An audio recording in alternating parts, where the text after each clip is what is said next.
This came out earlier than expected, but I'm releasing this video still the next day, on Wednesday, because it's release schedule. I'm not sure if even this is the last one. This is basically a Creel episode, and it's also Ninja Day, which is something I really want to quickly explain, because I kind of like this episode, because it's not as shit as last episode and as boring as last episode, but this was interesting and fun, so let's break it down to the littlest crannies, because there's quite a lot to talk about.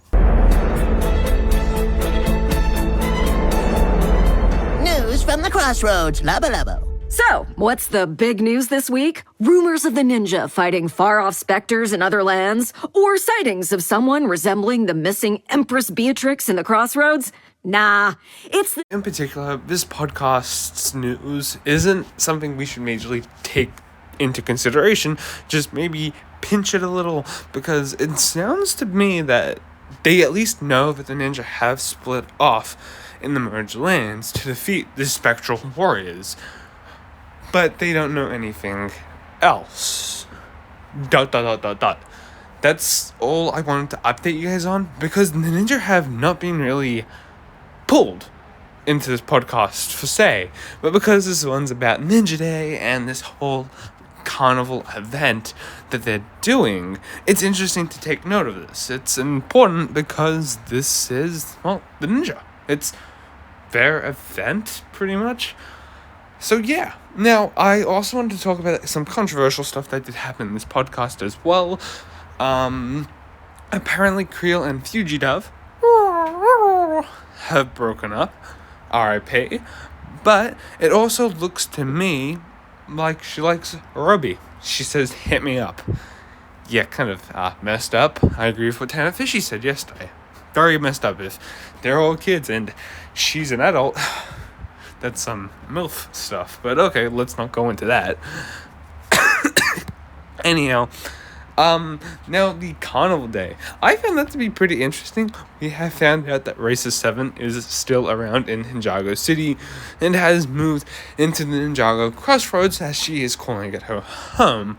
Anyhow, Creel does ask questions about if she is a part of the thing. She's like, oh, I know the ninja, and she gets a bit of a taster of with the ninja fans that we saw in season 2, part 1.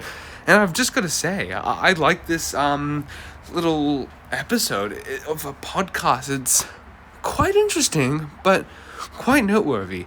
I find the intensity of this episode pretty good. As like a lot of other people will say, having Labo Labo not there is a good thing. In my opinion, it's a 50-50 grab. You even get told that Labo is one of the fan favorite characters after Mr. Frohiki that is a part of the carnival now.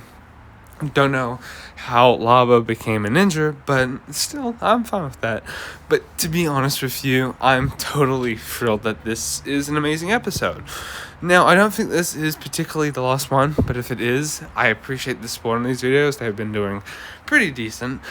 But yeah, in the comments, let me know your thoughts about this episode. It was a 50-50 split. We found out there was a bit of robbery. We don't know who exactly was it. Was it that person that Rogue was working for at the start of season 3, part 1? Or is it Rapton that we saw last episode?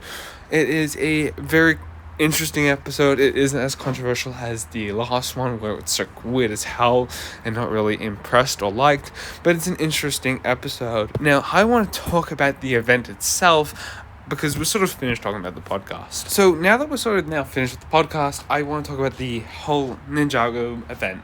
Now, apparently there are days for each 6 original ninja. Apparently. And Master Who.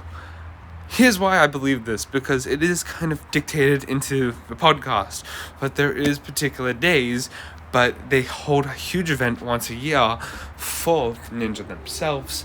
So it does seem to be that the ninja, there has been a 1 year at least gap between at least season 1 to now. So I'm gonna at least pronounce in my canon that it was a year gap in between season 1 and 2. Obviously with the mini shorts in between, the mech shorts, sorry. But that's sort of the idea, right? Because it's kind of progress that they had the Zane Day last year, and now they want to keep performing the events, starting with Ninja Day, and maybe working with Kai, Cole, Jay, Zane, Nia, Lloyd, and Wu, and then going again, I presume, or maybe there's just too much ninja, so they want to do one particular day now. But I find this all interesting. I think the whole event is absolutely amazing. I have spoken previously that, and I'll probably do another video on this, how that the Zane Day was a great episode to see and watch. But I find this absolutely amazing. I enjoyed this, but I'm here to know what you guys think about a whole Comic-Con day for the ninja. I was kind of upset that they didn't speak about, like, artifacts that the ninja have used previously in this episode, but each their own. Maybe we'll actually see this ninja event day in person. Let me know your thoughts about this in the comments, about the whole episode, podcast, and yeah, peace out, guys.